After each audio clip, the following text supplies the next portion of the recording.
మీరు చీమలకు భయపడతారా? ఏంటి చీమలకు ఎవరైనా భయపడతారా అని అనుకుంటున్నారా? అవునండి. చీమలకు భయపడే వాళ్ళు కూడా ఉన్నారు. Hello! I'm Mamata Mallam, emotional strength coach for women. రీసెంట్‌గా సంగారెడ్డి దగ్గర ఒక ఆవిడ మిర్మికోఫోబియా అంటే చీమలకు భయపడ్డం. ఆ ఫోబియాతో చీమలను చూసి నాకు ఈ చీమల వల్ల నేను తట్టుకోలేను. నా వల్ల కాదు అని చెప్పి సూసైడ్ చేసుకొని చనిపోయారు. చిన్నప్పుడు మనము పిల్లలకి చీమలను చూస్తే అవి కరుస్తాయనో, కుడతాయనో ఏదో జాగ్రత్తగా ఉండడానికి చెప్తాం. కానీ మనసులో కొందరికి అదొక ఫోబియాలా ముద్రపడిపోతుంది.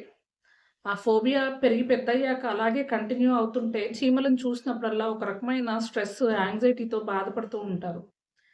అది గమనించుకొని చిన్న కౌన్సెలింగో, థెరపీయో తీసుకుంటే తగ్గిపోయేది. కానీ దాన్ని అలాగే వదిలేసి తను ఎంత డిప్రెషన్‌లోకి వెళ్ళి చీమలంటే భయంతో సూసైడ్ చేసుకుంది అంటే, అది మామూలు విషయం కాదండి. చిన్న చిన్న భయాలే ఫోబియాగా మారి లైఫ్ థ్రెటన్స్‌గా తయారవుతాయి.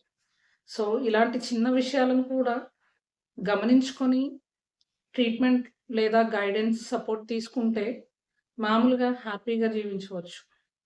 ఇలా ఒక తను సూసైడ్ చేసుకోవడం వల్ల ఒక చిన్న బేబీ లైఫ్, ఒక ఫ్యామిలీనే డిస్టర్బ్ అయింది.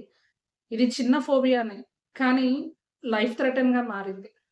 సో, ఇలాంటి చిన్న చిన్న ఫోబియాస్ చాలా ఉంటాయి. అవసరమైనప్పుడు వాటికి గైడెన్స్, కౌన్సెలింగ్ తీసుకొని లైఫ్‌ని హ్యాపీగా లీడ్ చేయాలి కానీ సూసైడల్ వరకి తెచ్చుకోవద్దు. DM for guidance and support.